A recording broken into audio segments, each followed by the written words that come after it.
Welcome. I am Jennifer Troyer, Dean of the Belk College of Business at UNC Charlotte. I'm pleased to welcome you to the North Carolina Economic Forecast. So over the years, we've been thankful to our friends from the business community for providing essential funding for this event. The research that underlies this presentation has been generously funded by the business community over the years. So sponsors help us keep this quarterly event complimentary for students, alumni, and the business community. So for sponsorship information, you can email us at belkrsvp@uncc.edu. If you have questions, I would encourage you to submit them via chat at any time. We will have an extended Q&A period after John finishes his presentation today. So for those of you on Twitter, you can join today's conversation by using the hashtag NCForecast. We look forward to seeing your tweets. And now it is my pleasure to introduce my colleague and our speaker, Dr. John Connaughton, Professor of Economics in the Belk College Business.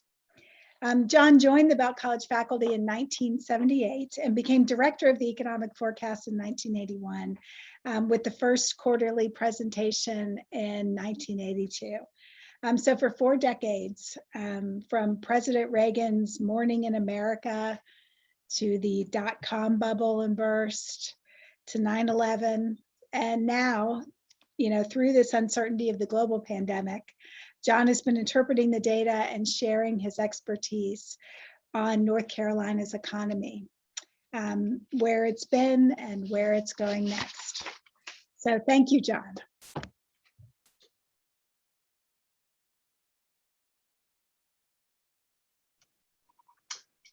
Well, hello, everyone, and welcome to the third quarter UNC Charlotte, North Carolina Economic Forecast. And certainly a lot of things have been taking place over the past 3 months since last we met in May. And certainly things have been changing dramatically. So today I'll go through about a 35-minute presentation on where we are right now and where we're likely to be through 2022. And then we'll be taking questions. As Jennifer said, we'll have an extended question and answer period after the forecast. All right, so the outline today. Well, unfortunately, the first topic is the virus is back. And then, as I've said earlier, the virus is going to do what it's going to do, and it is going to impact the economy. And it is our job to try to figure out exactly how that will work. Second topic we're going to deal with today is the labor market. We've heard a lot of things about the misfunctioning of the labor market over the past 6 to 7 months. We're going to take a look at that, sort out some data, and try to figure out exactly what's been causing labor market problems, and essentially figure out where we're going to go from there. Then we're going to take a look at the outlook for the remainder of 2021. We're going to take a look at the entire year for 2022. And then the final thing we're going to talk about is inflation. And the prospects of that going forward. So certainly things have changed over the last 5 or 6 months. We first talked about inflation back in May, and a lot has happened in the subsequent 3 months since then. All right, so the virus is back. Let's take a look at it. So this is a 7-day North Carolina daily new COVID case, a 7-day moving average. We use a 7-day moving average because the data are reported very lumpy, and sometimes on the weekend you don't get any data, sometimes you do. The long weekends you miss 3 days of data, then all of a sudden you get a data dump. So smoothing the data makes a little bit better sense in terms of tracking it. This is what we saw last 2020 in the spring, March, April, and May, when we had the full lockdown. In this state, we were only reporting a maximum, we got up to about 2,000 cases a day. This is, of course, the winter peak, November, December, January of 2020 and 2021. And as you can see, we peaked at over 8,000 cases daily. And this has been the most recent peak, starting back at the end of July through most of August and into September. This data are through last Friday. And as you can see, we're pretty close to what it looked like in the winter of 2020, 2021. This is the deaths, and this is the moving average, 7-day moving average in North Carolina deaths. We peaked at 100 a day. and now we're up over 50 a day. What's interesting, however, is to take a look at how this cycle compares to this cycle we're in now, compares to this cycle here. So what I've done here is the blue line is starting in October of 2020, and it kind of traces the winter spike that peaked in mid-January and was pretty much over by March. Now remember, during this period of time, after mid-January, we started to see significant increases in vaccination rates. The rollout for vaccinations occurred in early January, and certainly by March, most everybody was eligible for vaccinations. All right. The orange line is the current spike in COVID-19. And as you can see, when this all started, the level of cases was much lower in the vaccinated population than it was in the unvaccinated back last winter. But you can see that it's increased significantly. And while we're not quite at the peak that we were before, it's still pretty scary in terms of the number of new cases, 7-day moving average of new cases daily. We've hit 8,000. We're currently now at a little over 6,000. We've had ups and downs in the past spikes. So what we don't know is whether this is a trend of this or whether we're going to continue on. Possibly we've got another 3 weeks before we reach a peak. There have been talk about this peak maybe at least in our region of the country, peaking probably in end of September, early October. But as you can also see, we're still a good 2.5 months before things get back to normal. And while we know that vaccines work and they mitigate the severity, what we're looking at right now in terms of 7-day moving average of deaths is not a whole lot different than what we saw in the spike of winter of 2021. And so we're tracking along. We're still producing a little over 50 deaths a day, excuse me, 50 deaths a day. And hopefully we will not reach the 100 death a day mark that we reached in late January, early February. So that kind of gives you a perspective of the severity of this. And I want to make one more comment to you, particularly go back to this slide. These cases that we're reporting is in an environment where we're probably testing at about half the rate that we were testing back in the winter. Okay, so this is with probably as many peak. I think during the winter in early January, we peaked at about 2 million tests a day.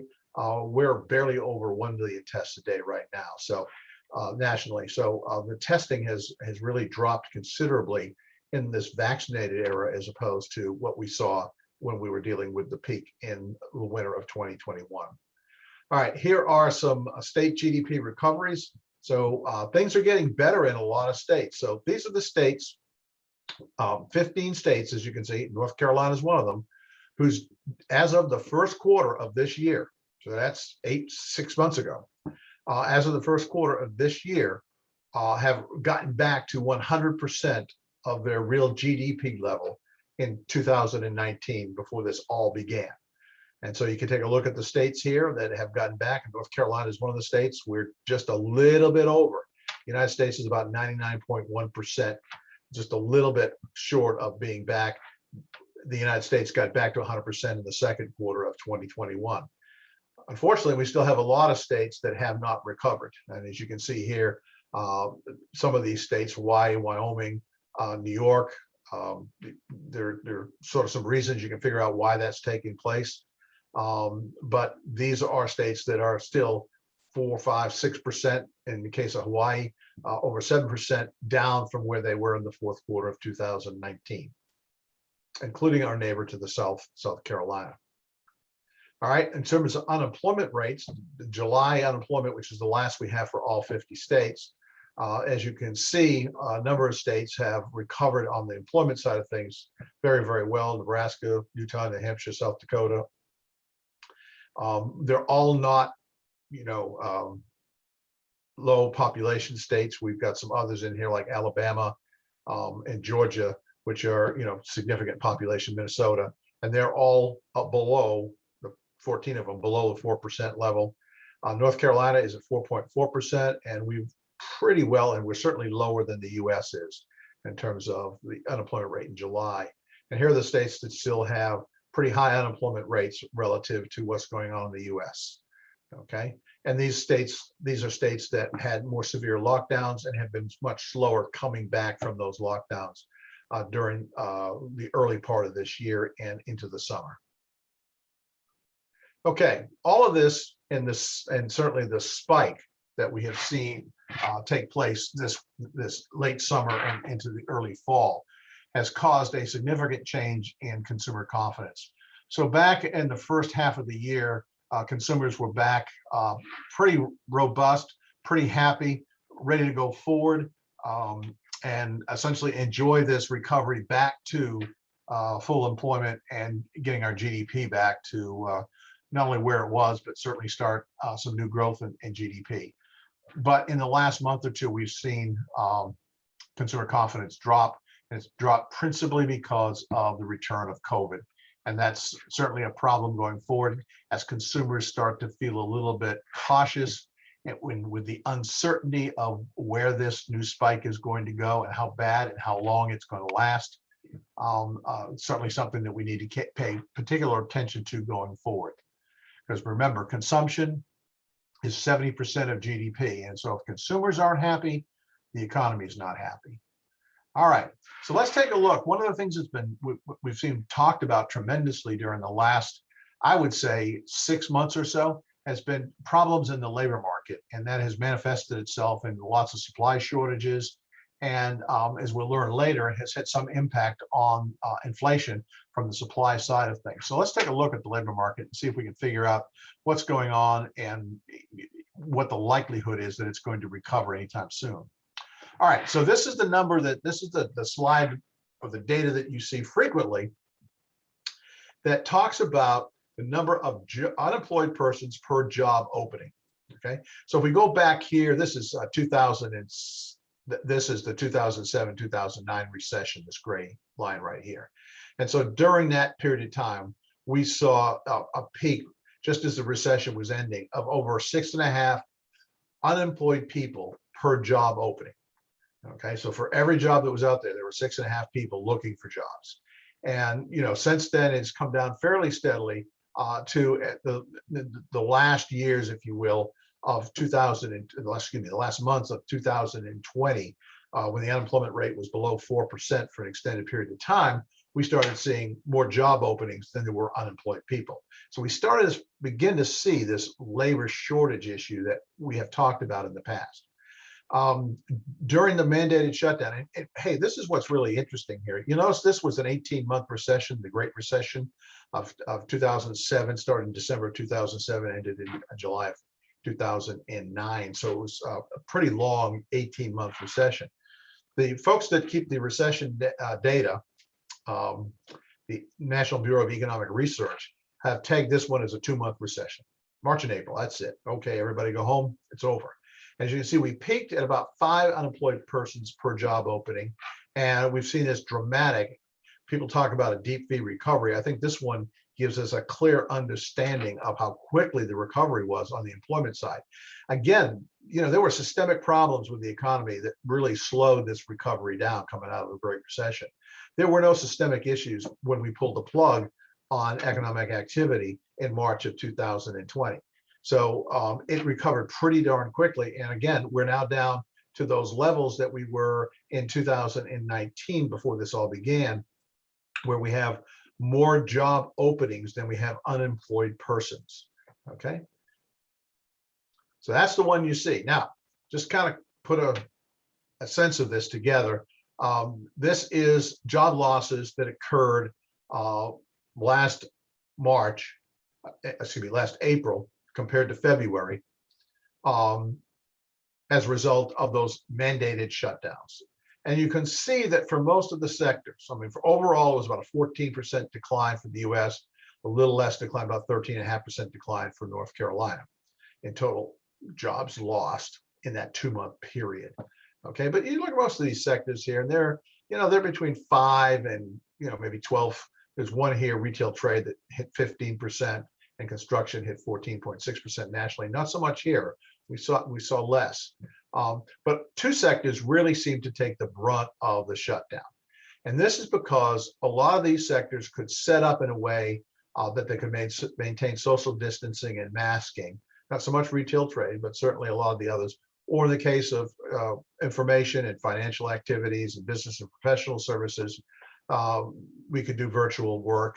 And as a result of that, we saw very little impact. Financial activities, loss of jobs was incredibly small, 3% loss. Okay, but the two that had the big losses were leisure and hospitality services, and this is restaurants and hotels. This is principally what they are, and other services. Again, haircuts, beauty salons, those kinds of things, which gyms, etc. These are in the other services category, and they were the other big loser in terms of jobs. Okay, a total 22 million jobs were lost in 2 months nationally, 615,000 plus in North Carolina during that period of time. All right, and again, here is kind of a pie chart for job losses, but for North Carolina by sector, and you can see the big one here, almost 43% of the jobs lost in the state. Almost half of the 615,000 jobs were lost in leisure and hospitality services. Essentially, over 50% were lost in leisure, hospitality, and other services. So those were where the real job losses were. Now, in terms of looking at total establishment employment, you can see the big drop here. We went from over 44.6 million to down just over 4 million. And we see the slow kind of gradual comeback to where by the end of let's take a look at 2021. By the end of 2021, right here, we're basically back a little bit higher than when we started. And by 2022, we're clearly 150,000 jobs higher than our peak job before this all began. All right, so here's the job recovery by sector in North Carolina. And you walk along here and you kind of look at this. Mining, construction, non-durable goods, information, finance, insurance, and real estate, business and professional services, and government all are, and transportation, warehousing, and utilities are all above where they were back in February of 2020. Several others are down a little bit, like durable goods manufacturing and wholesale trade. Interesting, and retail trade is almost where it was back in the day. What's interesting about durable goods is a lot of that job loss has got nothing to do with COVID. It's simply got to do with improved technology and needing fewer employees to do the same level of output. But when we get over here into services, we can start to see where we have a lot of issues in terms of sectors not getting back to where they were. Obviously, the big one is leisure and hospitality services. They still got 10% to go to get back to where they were. Other services as well. The interesting one is educational and health services, and this is mostly on the health side. And we hear stories about lack of healthcare workers in hospitals causing problems these days. And this is just a testament to that. That in fact we're down over 5% from our employment level, and yet we've got a whole new issue that health care has to accommodate. And so if you look at it this way, the business has gone up in hospitals and healthcare as a result of COVID, but employment is down still by 5%. All right, so this is the kind of the U.S. monthly job totals. Remember, U.S. lost 22 million. Got 7 million, almost 8 million back real quickly in May and June, and then we were clipping along at 1 million, 2 million jobs here during most of the summer of last year, and then it's pretty much kind of bottomed out. We had a couple of big months in June and July, but the August number was extremely disappointing, and it was partly due to the re-spike, if you will, of COVID. And we'll talk a little bit about why COVID becomes a real issue here. And why it is one of the things that has led to our next problem here. Well, this is the this is the North Carolina month-to-month job growth. We had a good July. We haven't got the August number yet, but I expect it to be fairly low, probably 10 to 15,000 jobs at best, if we in fact reach 10,000 jobs in terms of growth in August.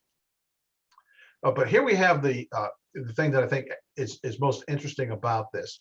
So back in January of 20, we had a peak of labor force participation rate of 63.4%. Now, labor force participation rate is essentially a ratio of the number of people who are employed plus the number of people who are looking for work divided by what we call the labor force, which is all the non-institutionalized population 16 years of age or over. And you can see it here as a result of the economy that was really robust in 2019. We see the labor force participation rate picking up to the 63.4%. Remember, at that point in time, the unemployment rate was below 4%, lots of job opportunities, wages were rising. People who had been out of the labor force for a little while said, yeah, I think I'll put my foot back in the water and see how things are going. And then, of course, all of a sudden, we have the shutdown in early 2020, and we have a big drop in labor force participation rate. That's not a surprise. What is a surprise is since the summer of 2020, that the labor force participation rate has basically bounced along at about 61.5%, down essentially 2% from where we were in January of 2020. And these are people who all of a sudden, they're not unemployed looking for work. They're just not looking for work. They've dropped out of the labor force. They're neither employed nor they're unemployed. Obviously, they're still part of the labor force, but they're not participating as either employed or unemployed. And that's been a really big problem. Now, there are a lot of reasons why that is the case. Okay, and we've alluded to some of them already. Obviously, COVID scares some people in the type of job that may put them at risk. So that's obviously one issue going forward. Second, we've heard about disincentives. Now, almost particularly as it relates to extended unemployment benefits. But of course, those have now ended as of last week. And so no longer do we have the extended unemployment benefits. So it's going to be interesting to see how much of an issue that actually might have been. Early returns are suggesting that it's really not, that has not been a significant issue in reduction in the labor force participation rate. So we've got those two things going on.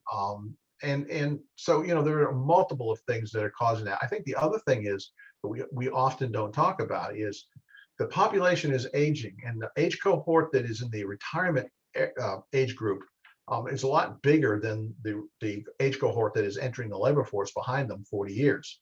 And as a result of that, COVID probably pushed forward retirement plans for a lot of people, and they're not coming back to the labor force as a result. So there are a number of things that have led to this labor force participation rate decline.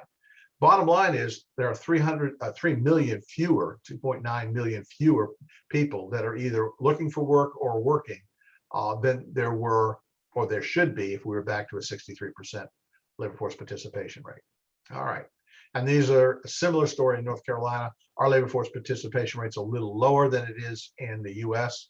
And it's interesting when you look at state by state labor force participation rates, the disparity is unbelievable. There are some states that have over 70% labor force participation rates and others that are below 50%. It's absolutely amazing the disparity that exists across states in labor force participation rates. But we're about 100,000 down in terms of people in the labor force, either employed or looking for work, than at our peak in the late fall of 2019. Okay, one last slide on the labor market here, and we'll take a look at this. This is the essentially the first 2 years, if you will, or until the peak. It's actually 18 months to the peak of the 2007-2009 recession in red here, and you can see it going up rather gradually and slowly and peaking at 10%. And then you can see what happened here. We had this incredible peak, 14.7%, boom. Big numbers, never seen that before. But if we're the quick recovery, within probably 10 months or so, we were already below where the rate was in 2007, 2009. And right now we're at 5.3% nationally, and the August rate is 5.3. July rate here was 4.4. I expect our August rate to be lower than that, probably 4.3, 4.2.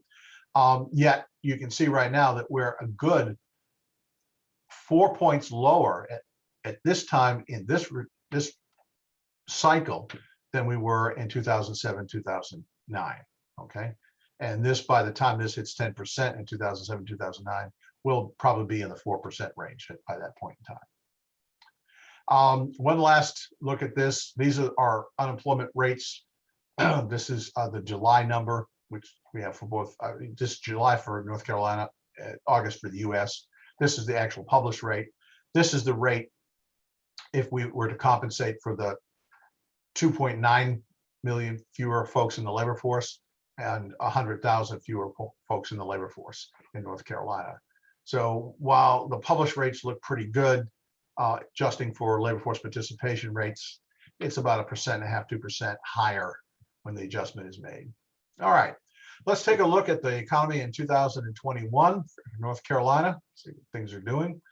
We've got the year start off pretty well, 6.7% in the first quarter, 6.1% in the fourth, and we expect it to slow down in the third quarter, obviously partly because of COVID, but also partly because we've already gotten back to the GDP level before this all began. And so it's a little harder to get back that, you know, the first 99% is easy to get back. After that, it gets harder and harder to claw back those losses.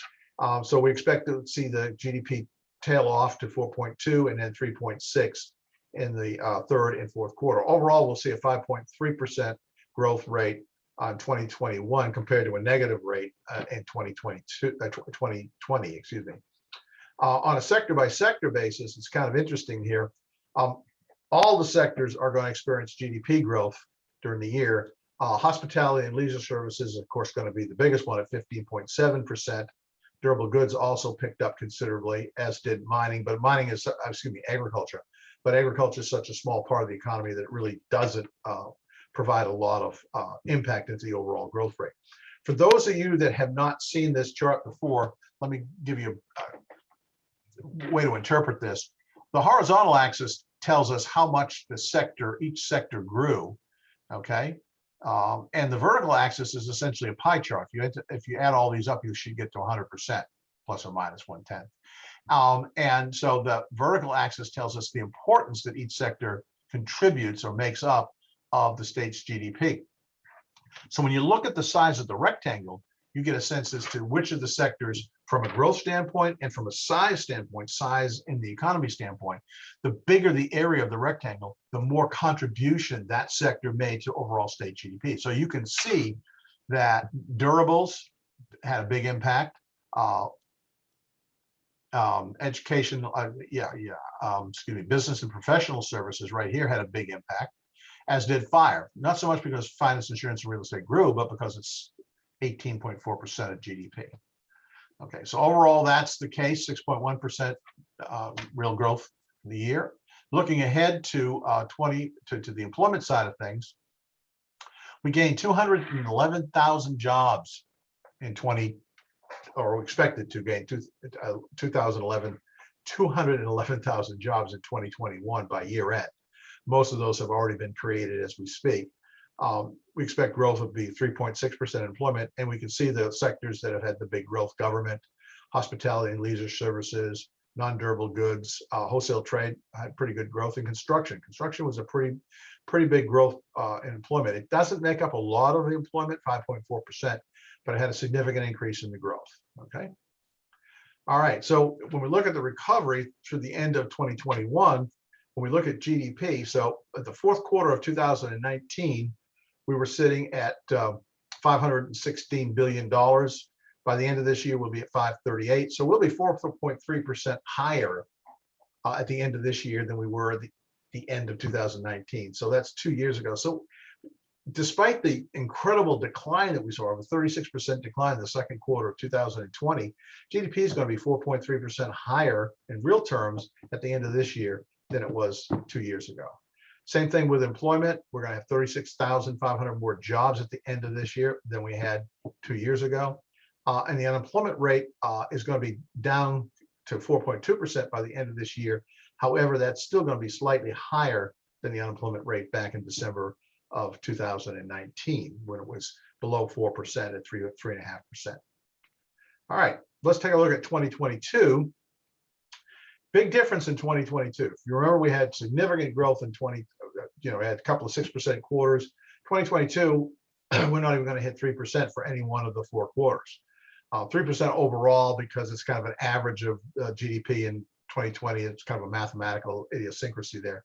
And so we don't have any quarter that's over 3%, but the average growth of the year is 3% compared to the middle of the year in 2021.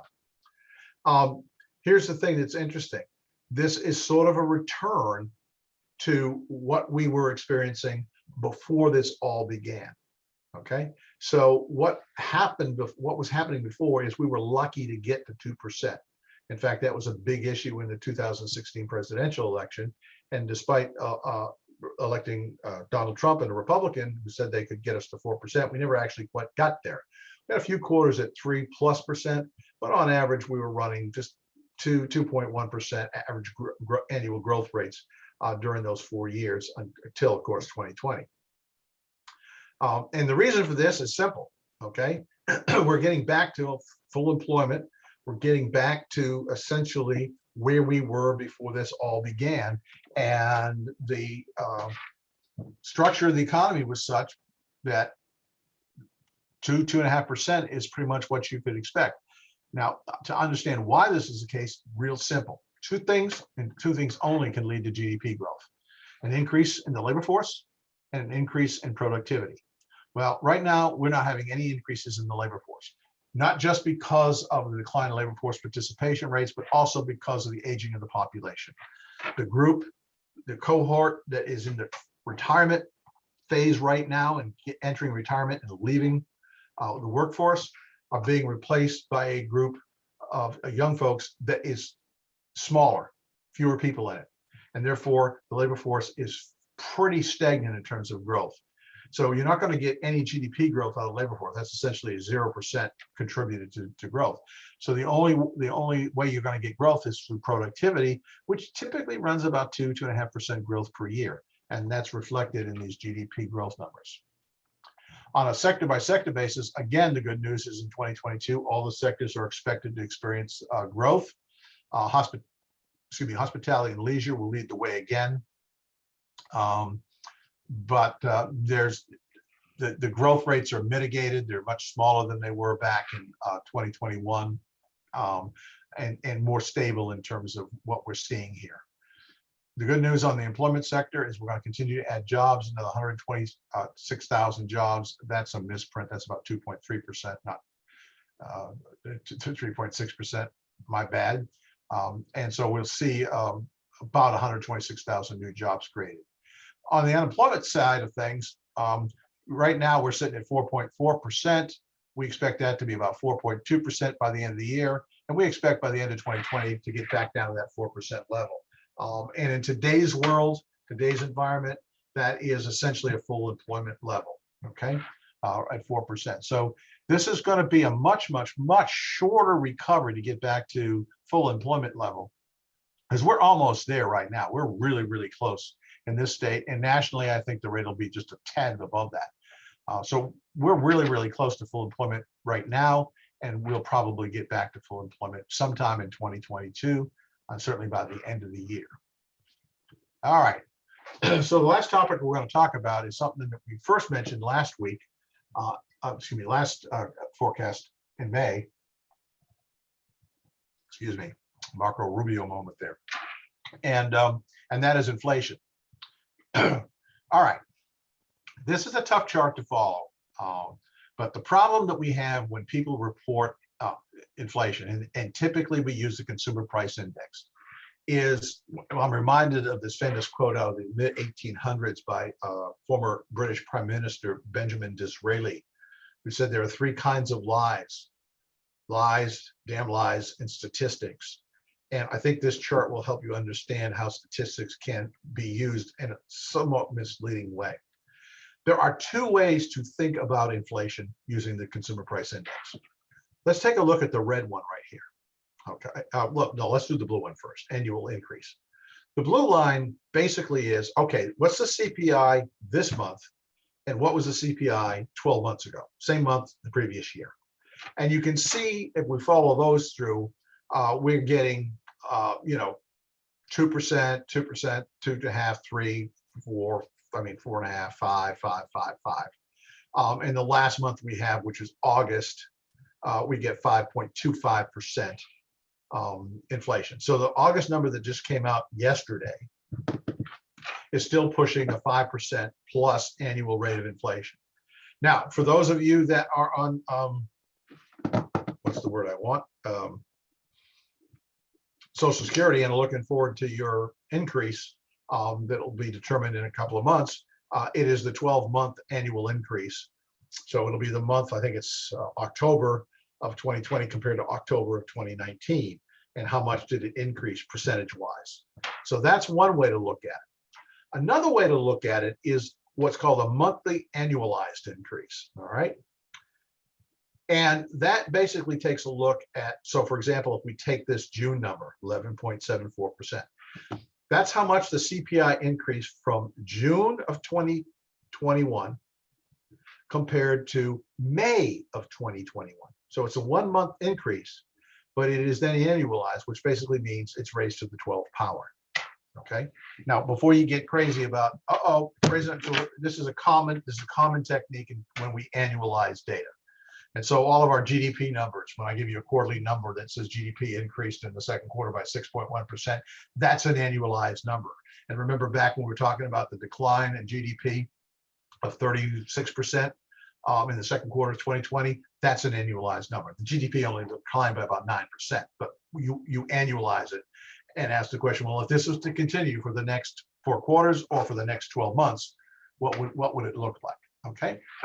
So leading up while the annual increases were rising, as you can see, the annualized monthly increases were really staggering. Now, as we start to see a little bit drop back here, you'll see that the annualized rate, the monthly annualized rate, is actually 2.5%, considerably lower than this. And all that is doing is comparing the CPI in August to the CPI in July and then annualizing it. And so the August CPI was 5% higher than the August 2020 CPI, but it's only 2.5% higher than the July 2021 CPI. Okay, so you can pick and choose depending on how you want to present this information or if you have an agenda. So the administration the other day was focusing on this number and not this number. Okay, but as you can see, the blue number is disconcerting, and that's how cost of living increases are calculated. So the question then becomes, and we never like to take a look at 1 month or one data point and try to imply a trend from that. So we got to be real careful about that. But you see here the blue numbers increasing and still pretty good. Okay, a little bit lower than what it was in July, but still over 5%. So the question is, what's this going to look like going forward in September, October, November, December? Is it going to continue this blue pattern? Or is this red pattern something that we need to start to pay attention to? And is that going to gradually start to bring this down? Now, really, really quickly before I go to the next chart, the main reason why the August number did not go up as much as the July, June, and May numbers went up is because primarily one thing, and that was car prices actually went down in August. So all of you that have been looking at inflated car prices, particularly used car prices for the past 6 months, take a deep breath. Things could be getting better shortly. All right.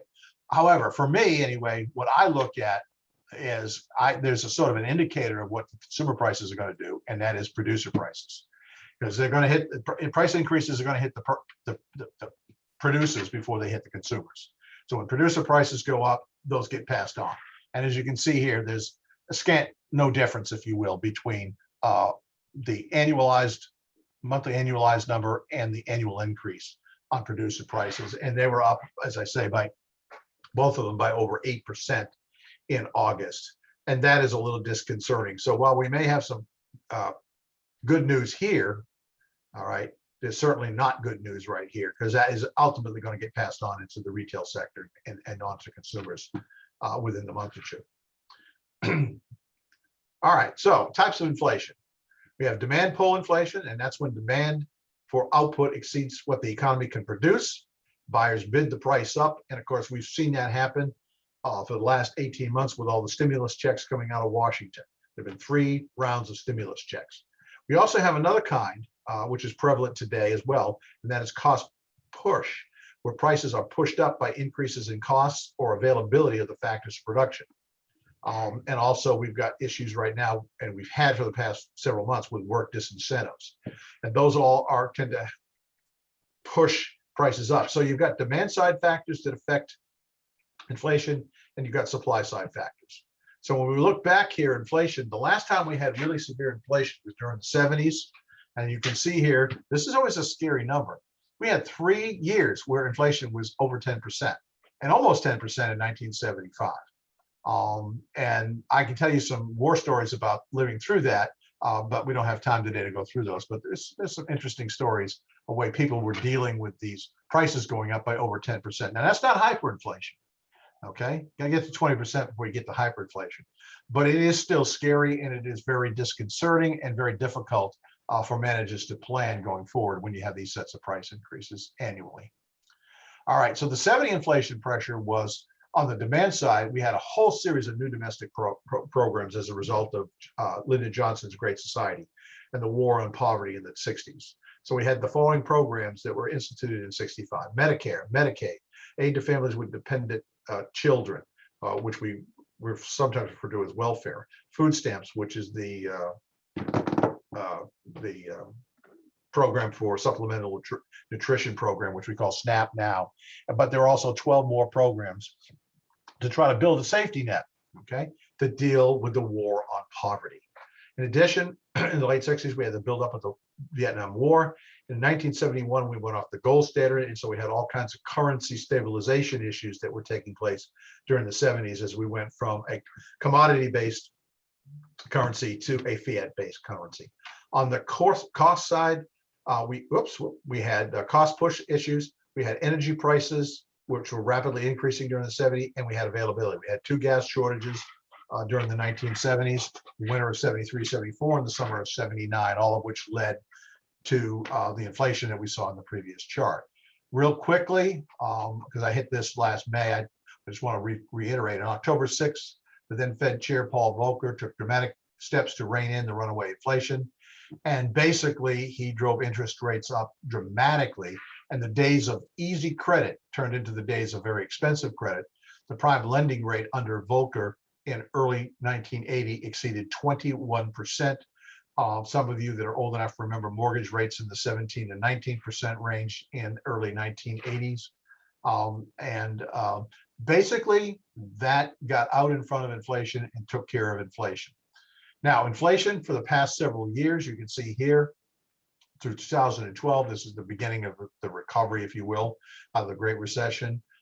We were pretty much below the 2% rate, with the exception of 17 and 18, where we had a couple of years where it was up a little over 2%, but it quickly got back down to 1.8% in 2019. Obviously, the 2020 number is impacted by the COVID experience, but the Fed's goal is to try to keep inflation in the 1 to 2% range, and during most of the teens decade, if you will, they were relatively successful at doing that. Okay, but today's inflation pressures, well, on this one, I had to have 2 slides, one for the demand pull and one for the cost push.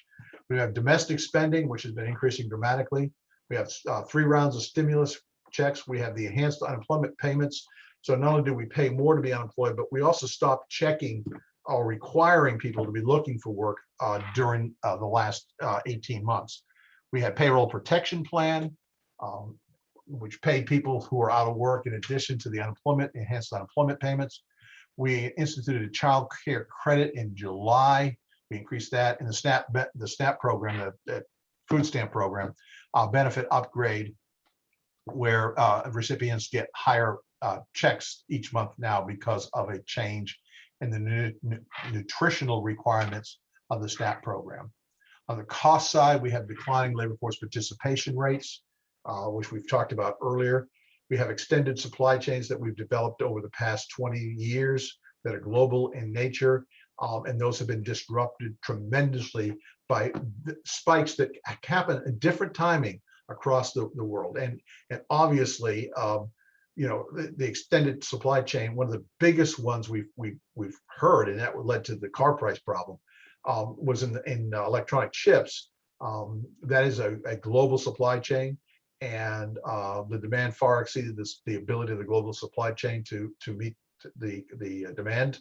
And we have chip shortages, which from time to time have caused car manufacturers to really decrease their production levels.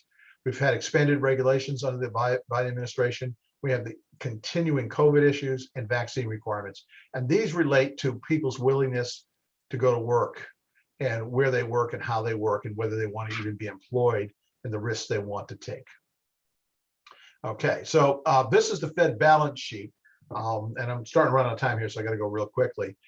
This was how they raised the balance sheet during the 2007, 2009. But you can see here during that recovery, they got it up to about $4.5 trillion. They were starting to taper off, and then they hit the COVID. And unlike this, which they kind of gradually worked their way into buying up securities to ease pressure on the economy and keep interest rates low, you can see right here they just basically opened the throttle, and they went from just over $4 trillion to over $8 trillion. They basically doubled their balance sheet in the course of less than 18 months. The very scary proposition in terms of what the Fed is doing on the monetary side. Previous things I've talked about have been principally fiscal.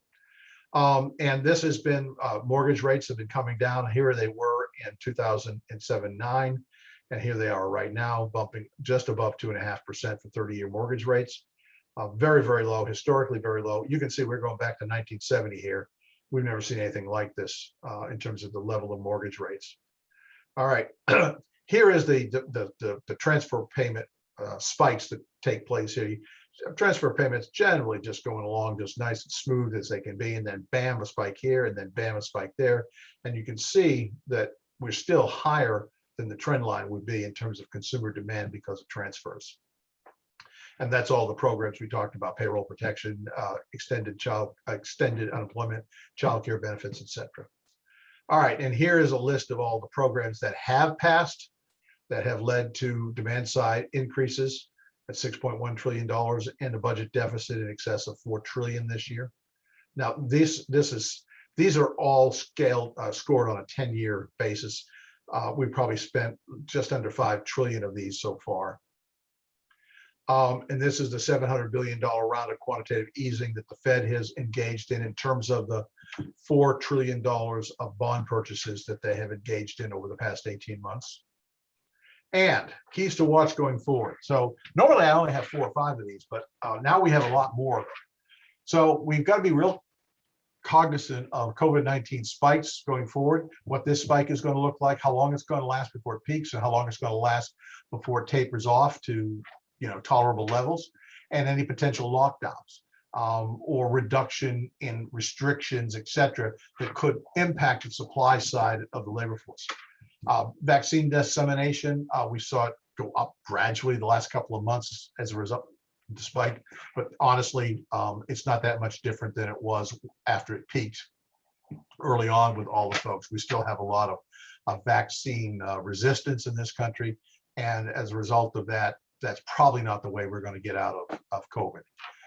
The North Carolina recovery, we are there now, and that's a good time. We want to make sure it continues and the expansion takes place. All right, the September inflation number will come out on September. Excuse me, that's wrong. I should be back off on this. These are wrong. These are October dates, excuse me. So the September inflation number will come out on October 13th, and the consumer confidence number will come out on October 28th for September. Okay, the U.S. monthly job growth, first Friday, I think next month, the first Friday of October is the 1st. So we'll get the September job growth number. The next Federal Open Market Committee, that's the Fed, meets on September 21. Well, they will have some more. They got the recent inflation numbers, and they're going to be talking about how quickly they're going to start to taper. Third quarter GDP, which I don't expect to be in the 6% range, but more closer to 4%, 4.5%, will come out on October 28th. And the 2 wild cards that are out there, the $1 trillion bipartisan infrastructure bill, whether that passes or not. And remember, that's $1 trillion over 10 years. So it's $100 billion a year. It's not a big demand side problem. And then, of course, the $3.5 trillion reconciliation bill that is, its future is uncertain. We don't know what's going to happen with it, but that again could be a demand side push or pull, I should say, on prices going forward, and also as somewhat of a cost side problem as well. because embedded in that are some significant tax increases on corporations particularly, which could be a cost push side problem as it relates to inflation going forward. All right, generally speaking, kind of to wrap this up, the economy is doing pretty well right now. Certainly in North Carolina, we're back. We're back. We're where we were. By the end of this year, we'll have as many jobs and as many people employed as we had before this all began. GDP will be up higher than it was before this all began. And the unemployment rate, while not down as low as it was in December of 2019, it is still pushing 4%. And that's a very good full employment number. All right. So, you know, as far as where we are right now, things are looking pretty good. It's been an amazingly quick recovery out of the initial COVID lockdown in March and April of 2020. So with that, I will click to the next slide and I will open this up for questions. I think Jennifer's going to come on now and start to ask some questions. So we have a number of questions about employment, as you might have guessed. Really big issue right now. So the first one is about remote work. So this question says that, you know, the COVID has caused a transition to remote work in white collar and personal services, and many analysts are predicting this could be a permanent structural change. What are the implications of that, if that's true? Well, certainly we've seen, we know there's a big change in labor force participation rates. The problem is that a lot of these self-employed are what we sometimes refer to as gig work, and a lot of it may not be fully reported, and not a lot of it get picked up in the usual ways in which we pick up employment. So we got that problem taking place that's kind of masking some of this. But, you know, I think that a lot of people who got put out of work because of the lockdown and the incredibly slow recovery in the service industry took a look and said, well, maybe there's another way to piece together some employment and some, you know, side work and under the table work, along with the enhanced sets of benefits that have been coming out of the federal government during this period of time, and be essentially no worse off than they were in December of 2019. And I think we've seen that particularly during the last year. What's going to be interesting to see going forward, and it will all depend on whether or not the reconciliation, $3.5 trillion reconciliation bill passes, because that has a lot of a continuation of payments, if you will, transfer payments for certain groups of folks, which could make this ability to have this kind of sideline work along with these payments work out for them and be as well off as they were before this all began, and only have to work when the spirit moves, you know, maybe 20 hours a week or what have you. If that doesn't pass and the safety net doesn't get larger, my guess is that fairly quickly, because remember, we just saw an end to the extended unemployment benefits. Without the reconciliation bill passing, the extended child care credits, tax care credits, end in December. So those just started in July. They'll end automatically in December without the passage of that bill. So, you know, if that bill doesn't pass, I think we'll start to see a change in labor force participation rates going forward later this year and early into 2021, 22. I get it right. All these years run together after a while, Jennifer. Well, you took us back to 1970s today, so that was fun. Well, it's a good thing I didn't put my disco shirt on, right? That's right. Well, you know, thank you for that. So, so related to the labor force participation rate, one of the questions from the audience was sort of, how can we be approaching full employment again when, you know, businesses are, approaching that low, you know, when businesses are still struggling to find workers?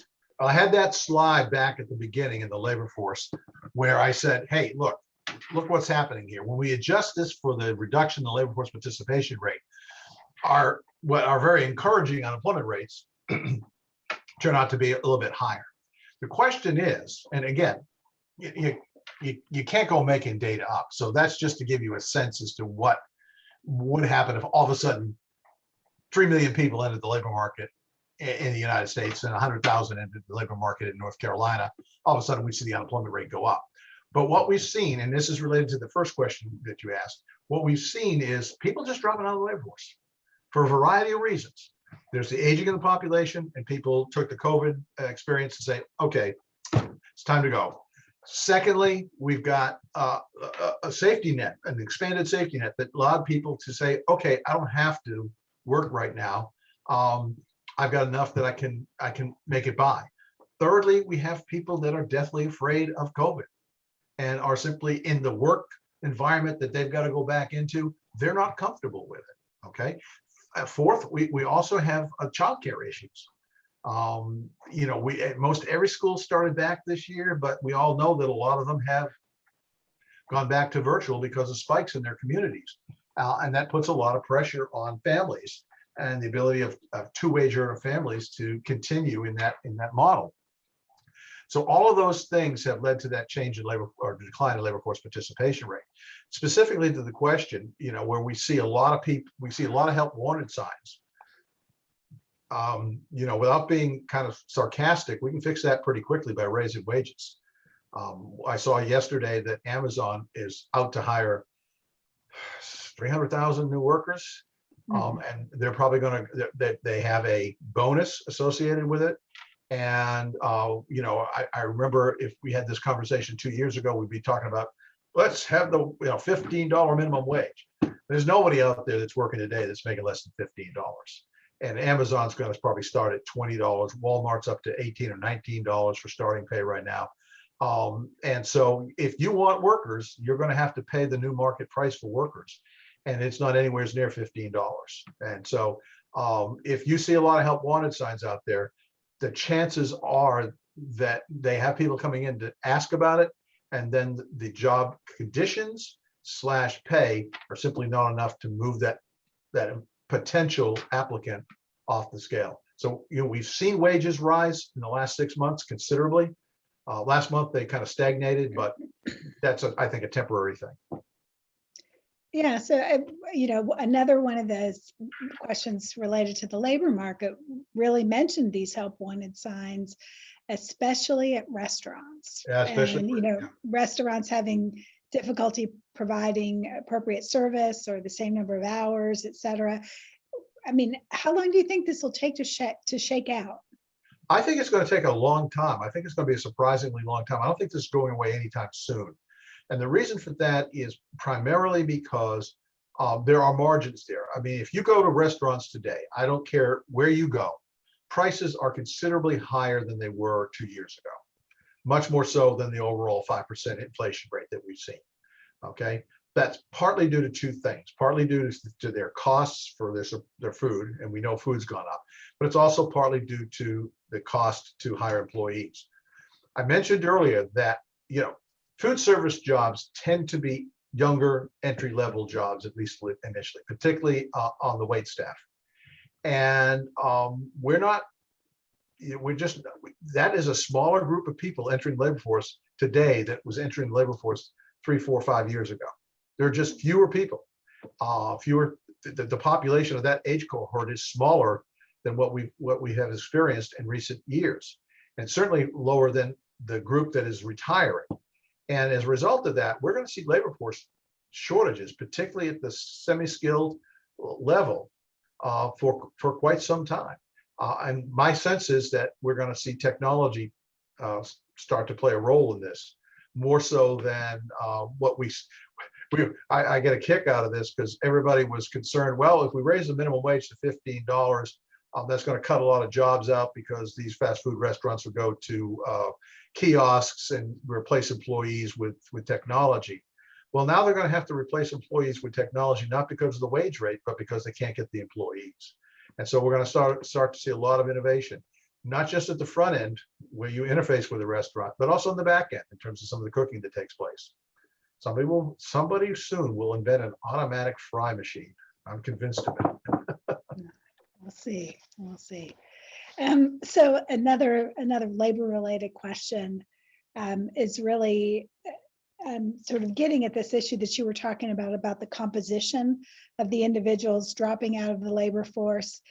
So do we have, we have a lot of anecdotal data about the composition of, people dropping out of the labor force. Are there good data sets for that? Yeah, there are, but it comes out more sporadically than the monthly level. And so what we've seen so far as we see, again, there are three big causes of the labor force decline, participation rate decline. One is COVID and the impact that has had on people's decisions to work in the environment that they are being forced or have the option to work in. So that's one. Two, we have the two-wage earner family and the problems associated with that. And as a result of last year, a lot of women or men, depending on the family makeup and who had the good job, stayed at home last year. And that transition back is going to be slow and painful. When you sit out for a year, it's difficult. Others went to, backed off to part-time work. Not everybody was fortunate enough to have a parents be able to stay at home and work remotely and at the same time monitor the child or children's educational environment. So we've got that as a second cause. That probably fell more disproportionately on women than it did on men, but nevertheless, that's a second cause. And the third cause, and this is probably the overlooked cause, and that is aging of the population. This is one of those crazy things that labor force participation rates decline because when people retire, because they leave the numerator, or they leave the top of the equation, they're no longer employed, and they ain't looking for work either, but they stay in the denominator. Okay, they're still part of the non-institutionalized population, 16 years of age or older. As I said, COVID pushed forward a lot of that generation's decision on retirement. They either lost their job, and at that point in time, they said, that's a signal, or they looked at the environment and their age and made a decision that this was not a safe operation. I personally know several people who retired during that period of time that probably would not have but for COVID. Mm-hmm. Mm-hmm. So we're also seeing in the labor market a lot of turnover right now. Oh yeah. And so does that have any impact on labor productivity? Absolutely. And of course, the reason for the turnover is this rapidly, the slide we had earlier where we had more job openings than we had unemployed people looking for work. Okay. And so there's a bid going on. So right now, Amazon comes out and they announce they're going to, give $20 an hour, $19 an hour, I forget exactly what the number was, plus $1,000 signing bonus. All of a sudden, I'm working at, XYZ company and I'm making, maybe $16, $17 an hour. And I'm like, I'm out of here. Okay. And then somebody who's making less than that looks at XYZ, who now has a job opening. It's not a bad job and it pays pretty decent, and they move. And so you constantly have this flow. And it's right now, the labor market is very dynamic from one month to the next. We saw that just in terms of the job creation. 1 million jobs one month, 200,000 next month. That's not typical of how the economy operates. It's, and so it's very, very, the labor market is very, very dynamic right now because of a lot of different things that on the edge have a little bit of impact on affecting the labor market, whether it's labor force participation rates, whether it's rising wages, whether it's the need, big change in the structure of the economy that requires certain employers to make big hiring decisions like Amazon. It's kind of crazy right now, and it has an effect on productivity, clearly. I'm going to shift gears away from the labor market a little bit. All right. And ask about the Fed. So when the Fed wants to raise interest rates, whenever they do, and encourage savings, with cryptocurrency market really blowing up in terms of the investing world, will this pose a threat to the Fed being able to, Okay, you got a mess loaded with question. the interest You got rate? a loaded question there. I think that's a Jennifer question. I don't think that It is not a Jennifer question, I promise. Yeah. Okay. She likes to ask, for the audience, she likes to ask the hard questions. Okay. So anyway, as far as cryptocurrency, I think the dynamic behavior of the cryptocurrency market right now is sort of twofold. One, I think it's the modern hedge for inflation. Gold used to be, but I think the cryptocurrencies are fancier and sexier than gold. I still think gold's pretty sexy, but you know, a lot of people are, younger people are looking at cryptocurrencies. So that's number one in terms of what's driving the cryptocurrency. As far as the Fed being able to handle, and I'll come back to cryptos and currency in just a minute. As far as the Fed being able to handle interest rates with the tools that they have available to them, crypto is such a small part of the overall market that the answer to the question is, yeah, I think it is going to be easy for the Fed when they make a decision. The problem is, as many economists have been saying for over 6 months now, they're a day late and a dollar short. So that last 6 month rise that we've seen in inflation could have been prevented simply by the Fed tapering, beginning their tapering and starting to gradually raise interest rates 6 months ago. They were deathly afraid, as was the fiscal side of things. I mean, Jennifer, that $6 trillion in fiscal stimulus to get out of this recession when there was no systemic damage to the economy as a result of the shutdown was way overkill. Now, I understand early on in the first couple of $1 trillion, while there was just a fear factor involved, we didn't know what was going on. But you know, since June of 2020, we pretty much understood what's going on in the economy, and we pretty much understood who was most effective and who needed help. We didn't need these broad stroke programs that just dish money out to everybody. I mean, the last two stimulus check periods where people got $1,400 and I forget what the other number was, where 90% of the American population got it, only 10% needed it, and there should have been bigger checks to 10%. That would have been a better way of dealing with things.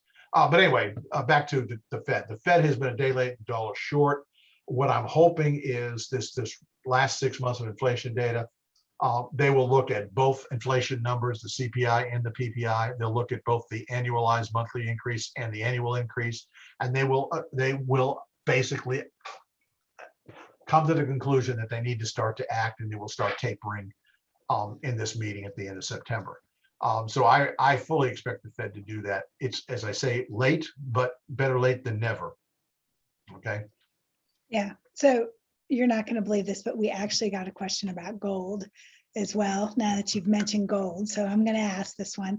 So what, and this one takes us back to 1971. So that's right. You know, what happened to bond rates and prices in 1971 immediately after going off the gold standard? Yeah, and is there a correlation there? And the answer is weakly, but probably, yeah.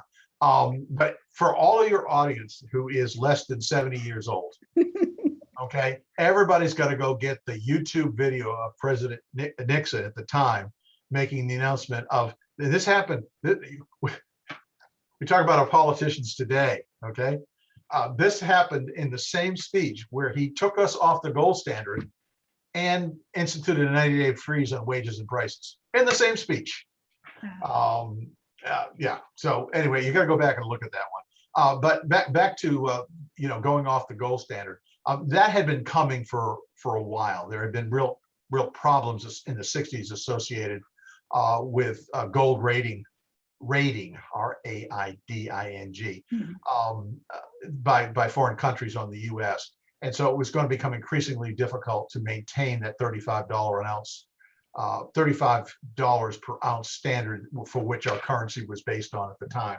And the fixed exchange rate, Bretton Woods Convention, I'll let the readers look up on the viewers look up on that existed at the time. So it was time and past time to go off.